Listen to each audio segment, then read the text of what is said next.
Now then, get down to it. What is your name, brother? Foka. Are you a convict? What else should I be? What did you do? I killed. You were hungry, no doubt. Shh, not so loud. What? Don't speak so loud. It's really against the rules for you to talk, so I'd advise you to talk quietly like the old man. Is that why you killed? Because you were hungry? No, I was thirsty. Yes, and then? There was a hatchet lying around, and I laid about it with good and proper. I killed 3 people, so they tell me. Ah, my young gentleman. I see you don't call me brother anymore. Cool it off, have you? No, I too have killed. How many? I'll tell you, brother, if you want me to. But tell me first, you're sorry for what happened, aren't you? Sure, I'm sorry. 20 years hard, that's a long stretch, enough to make anyone feel sorry. 20 years, I come here when I'm 23, and when I go out, my hair is gray. Oh, cheer up. There's no knowing with a judge. Depends on whether he's married and what his wife is like. Maybe he'll be in a good humor and let you off easy. Then you're a fine gentleman. Ain't the same for a gentleman and people like me. You'll get off lightly. I doubt it, and anyhow, I don't want to. Feeling shame for 20 years, how horrible that would be. Shame? Where does the shame come in? That's just one of those crack brain notions you gentlemen have. How many people did you kill? One man. One man? Why, that's nothing. I killed the Grand Duke Surge. The Grand Duke? Well, be damned. You fine gentlemen never know where to draw the line. Yes, it looks black for you. Very black, but I had to do it. Why? What business does a man like you have getting yourself into trouble like that? Ah, I see. Over a woman, wasn't it? A good-looking young lad like you, I see. I am a socialist. Not so loud. I am a revolutionary socialist. What a story! And why the hell did you have to be? What you just said now. You had only to stay put, and you were on velvet. The world is made for bright young noblemen like you. No, it is made for you, my friend. There are too many crimes. There's too much poverty in the world today. When some day there is less poverty, there will be fewer crimes. If Russia were free, you would not be here. That's as it may be. One thing's sure, whether one's free or not, it doesn't pay to take a drop too much. That's so. Only a man usually takes to drink because he is oppressed. A day will come when there's no more point in drinking, when nobody will feel ashamed, neither the fine gentleman nor the poor devil who is down and out. We shall all be brothers, and justice will make our hearts transparent. Do you know what I'm talking about? Yes, the kingdom of God, they call it. Not so loud. No, you're wrong there, brother. God can't do anything to help. Justice is our concern. Don't you understand? Do you know what the old tale about Saint Dmitri? No. He had made a date with God far out in the steppes. When he was on his way to keep the appointment, he came on a peasant whose cart was stuck in the mud, and Saint Dmitri stopped to help him. The mud was thick, and the wheels were so deeply sunk that it took him the best part of an hour helping to pull the cart out. When this was done, Dmitri made haste to the appointed place, but he was too late. God had left. And then there are some who always arrive too late because there are too many bogged carts on the way, too many brothers to help out. What's the matter? Not so loud. And you, my man, don't dawdle. I don't feel easy. It ain't natural. All this stuff you're telling me about saints and carts and whatnot sounds to me crazy. Getting oneself put in prison for ideas like that, and then there's something else. Something else. What do you mean? What's done to people who killed Grand Dukes? They're hanged. You've said it. Stop. What have you got against me? Nothing, only fine gentlemen as you are. I wouldn't like to make a fool of you. It's all right talking like we've been doing just to pass the time. But if you're going to be hanged, no, it ain't playing fair. Like, why not? Come on, old man, spit it out. Because all this talk about you and me being brothers just won't wash. I'm the hangman. Oh, I thought you were a prisoner like me. So I am. But they've given me that job, and I get a year knocked off my sentence for every man I hang. It's gravy for nothing. So to atone for your crimes, they make you commit new ones. Oh, come now, you can't call them crimes. I'm only carrying out orders, and anyhow, uh, crimes are or not, they don't care. And if you want to know what I think, they ain't Christians. And how many times have you officiated since you came here? Twice. That's 2 years to the good. So you're an executioner. And you, sir, what about you? You can go. Good morning. You don't know who I am, do you? But I know you. Quite a celebrity, aren't you? May I introduce myself? You don't feel like talking, I understand. That's the effect of solitary confinement, 7 days and nights. It wears a man down. Well, we've put a stop to that. From now on, you may have visitors. Indeed, you've had one already, that old fellow Foka. A queer customer, isn't he? I thought he'd interest you. You must be pleased at the change. It's good to see a human face again after a week's solitary confinement, isn't it? That depends on the face. Ah, a neat retort. I see you know your own mind, my young friend. So unless I am much mistaken, my face displeases you. Yes, that's a great pity. Still, still I have hopes that you may change your mind. For one thing, the lighting here is bad. These basement cells make everyone look ghastly, and then, of course, you don't know me. Sometimes a man's face puts one off at first, later, when one gets to know the man himself. That's enough. Who are you? Sure, Skuratov, chief of police. In other words, a flunky. Have it your own way. Still, if I were in your position, I wouldn't throw my weight around. But perhaps you will find that out for yourself by and by. One begins by wanting justice, and one ends by setting up a police force. Anyhow, I'm not afraid of the truth. And I shall talk to you quite frankly. You interest me. I'd like to help you to get off. What do you mean? Surely it's obvious. I can get you a free pardon. I am bringing you a chance for your life. Who asked you for it? One doesn't ask for life, my friend. One's given it. Have you ever let anybody off? Think hard. Well, I don't want your pardon, and that's an end of it. Anyhow, please hear what I have to say. Appearances notwithstanding, I am not your enemy. I won't even say that your ideas are wrong, except when they lead to murder. I forbid you to use that word. Ah, your nerves are out of order. That's the trouble. Quite honestly, I want to help you.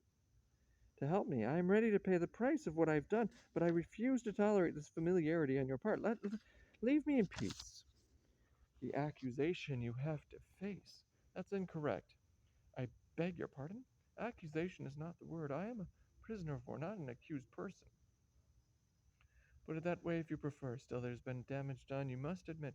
Let's leave politics out of it and look at the human side. A man has been killed, and killed in a particularly horrible manner. I threw the bomb at your tyranny, not at a man. Perhaps, but it was a living human being whom it blew to bits. It wasn't a pretty sight. Let me tell you, my young friend, when they had pieced the body together, the head was missing, completely disappeared. And as for the rest, an arm and a bit of a leg were all that had escaped undamaged. I carried out a verdict. That's as it may be. Nobody blames you for the verdict. What's a verdict? Just a word about which one might wrangle endlessly. What you're accused of, sorry, I know you don't like that word, is, let's say, a sort of amateurishness, doing a messy job, in fact. The results, anyhow, were plain enough to see. There's no disputing them. Ask the Grand Duchess. There was blood, a lot of blood. Keep quiet, damn you. Very well. All I want to say is that if you persist in talking about a verdict and asserting that it was the party and the party alone that tried and executed the victim, that in short, the Grand Duke was killed not by a bomb but by an idea. Well, in that case, you don't need a pardon. Suppose, however, we get down to brass tacks. Suppose we say that it was you, Ivan Kaliev, who blew the Grand Duke's head to pieces. That puts a rather different complexion on that matter, doesn't it? Then undoubtedly you stand in need of pardon. And that's where I can be of aid, out of pure fellow feeling, I assure you. That's how I'm built. I'm not interested in ideas, I'm interested in human beings. But damn it, I don't recognize your right or the right of your employers to sit in judgment on me. You can kill me if you think fit, and that is the only right you have over my person. Oh, I can see what you're leading up to. You are trying to find a chink in my armor. You are hoping to make me feel ashamed of myself, burst into tears, repent of what you call my crime. Well, you won't get anywhere. What I am is no concern of yours. What concerns me is our hatred, mine and my brother's, and you are welcome to it. That too is an idea, or rather an obsession. But murder isn't just an idea, it is something that takes place, and obviously so do its consequences, which are repentance for the crime and punishment. There we get down to the heart of the matter, and that in fact is why I joined the police. I like being at the heart of things, but you don't want to hear me talking about myself. All I wish to say is that you should not forget, or profess to forget, the Grand Duke's head. If you took it into account, you would find that mere ideas lead nowhere. For instance, instead of feeling pleased with yourself, you'd be ashamed of what you did. And when once you felt ashamed, you would want to live in order to atone. So the great thing is that you decide to live. And suppose I decided to live, what then? A pardon for you and for your comrades.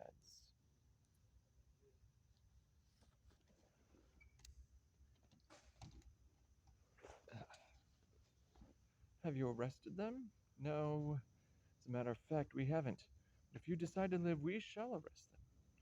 I wonder if I've really understood. Certainly you have. Don't lose your temper. That would be premature. Think it over first. Obviously, from the standpoint of the idea, the ideal, if you prefer the word, you cannot hand them over to us, but from a practical point of view, you'd be doing them a service. You would be preventing them from getting into further trouble, and by the same token, you'd be saving them from the gallows, and best of all, you would regain your peace of mind. So, from whatever angle you look at it, you'd be doing the best thing. Well, my friends will give you the answer before long. Another crime. Decidedly, it's a vocation. Very well, I have had my say, and I confess I'm disappointed. I'm all too obvious that you cling to your ideas like a lamprey. There's no detaching you.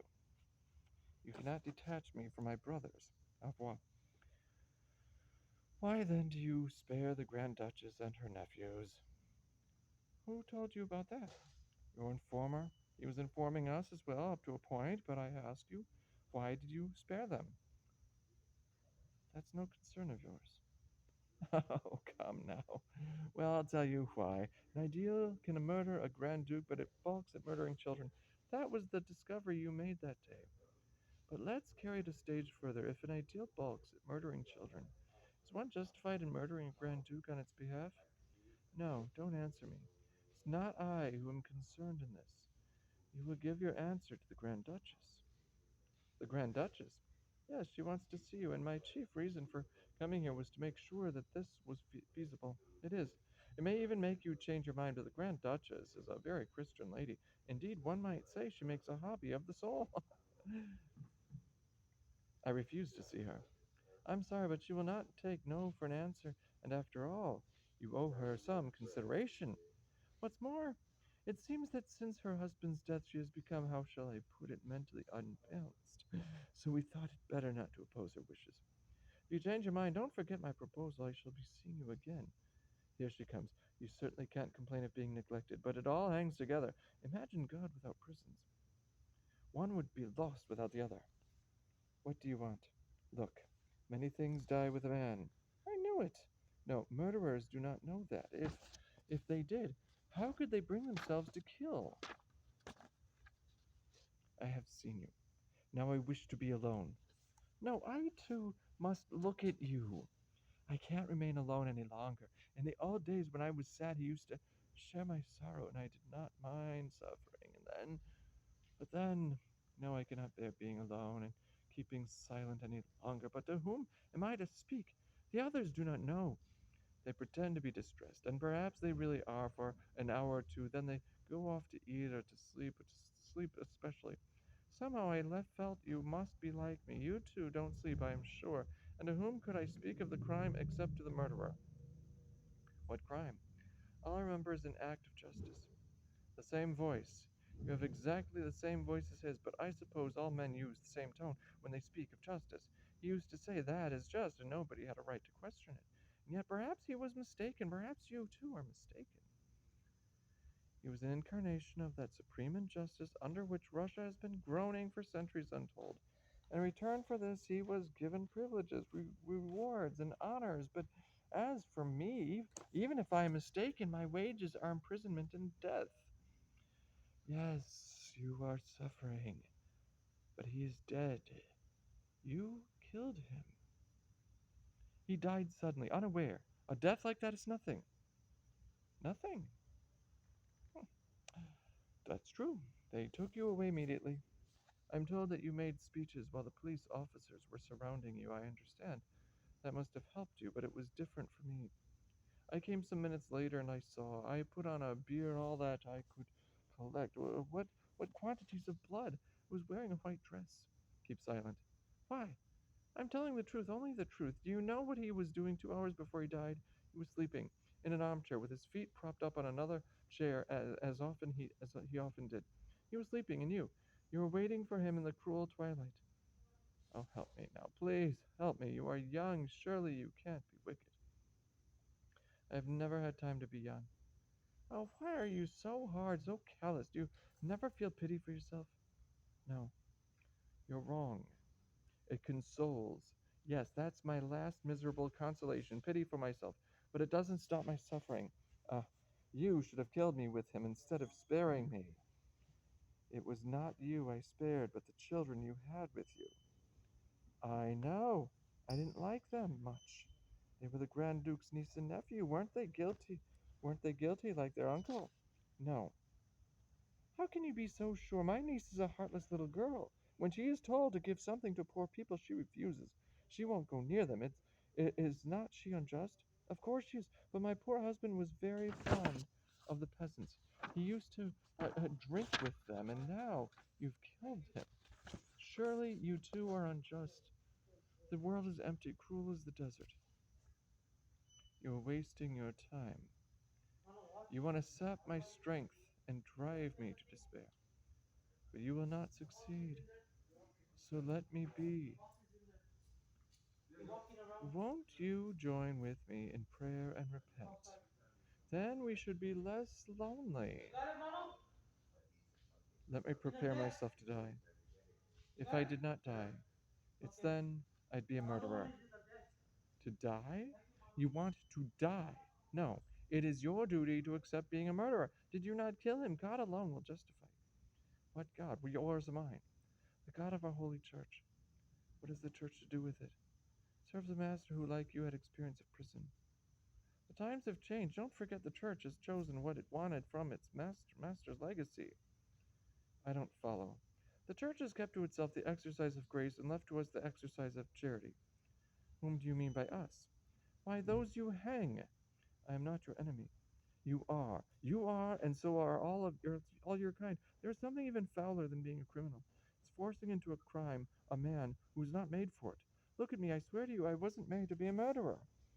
Please do not talk to me as if I were an enemy. Look, I'm in your hands. I trust you. There's a man's blood between us. But even though we are parted in the world of sin and suffering, we can meet in God. Will you pray with me? No, I will not. The only feeling I have toward you is pity. You have touched my heart, and now I will speak quite frankly, for I would like you to understand I have given up counting on the agreement that I once made with God, but in dying I shall keep the agreement I made with those I love, my brothers, who are thinking of me at this moment, and it would be betraying them to pray. What do you mean? Nothing, except that I shall soon be happy, gloriously happy. An ideal lies before me, but I shall see it through. Then, when sentence has been pronounced and all is ready for the execution, then, at the foot of the scaffold, I shall turn my back on you, on this loathsome world forever, and at my last, my heart will flood with joy, the joy of love unfulfilled. Can you understand? There's no love where God is not. Yes, there is love for his creatures. His creatures are abject. One can forgive them or destroy them. What else is there to do? To die with them. One always dies alone. He died alone. No, no, one can die with them. Those who love each other today must die together if they wish to be reunited in life. They are parted by injustice, sorrow, shame, by the evil that men do to others, by crimes. Living is agony, because life separates. God reunites. Not on this earth, and the only meetings that mean anything to me take place on earth. This earth is the meeting place of dogs who keep their noses to the ground, sniffing here and there, never finding what they want. Soon I shall know the truth, and yet cannot one picture a love existing here and now on this sad earth between two people, people who have abandoned any hope of joy and love each other in sorrow, people whose only meeting place, whose only link is sorrow. Cannot we picture them being bound together thus in life no less than in death? A love whose only link is sorrow. What sort of love is that? The only sort of love that you and your kind have ever allowed us. I too loved the man you killed. I know. That is why I forgive you for the wrongs that you and your kind have done me. Now leave me, please. Yes, I will leave you. I came here to lead you back to God, but now I realize that you wish to be your own judge, to save yourself unaided. That is beyond your power, but God can do it if you live. I will ask that you be given a pardon. Oh, I beg you, don't do that. Let me die, or else I shall hate you. I shall ask for your pardon from man and from God. No, no, I forbid you. I am glad you've come. Delighted to hear it. May I know why? Because I needed to despise again. A pity. Well, I've come for your answer. You have it. No, you're wrong there. Now listen well. I authorize this meeting between you and the Grand Duchess so as to be able to publish an account of it in the papers. The report will be correct except on one point. It will contain a statement that you repented of your crime. Your friends will think you have betrayed them. They will not believe it. I will stop publication of this report on one condition, that you make a full confession. You have the night in which to decide. They will not believe it. Why not? Have never had their lapses? You do not know their love. No, but I know that a man cannot believe in brotherhood a whole night through without faltering for a moment. So I shall wait for you to falter. Take your time, my friend. I am patient.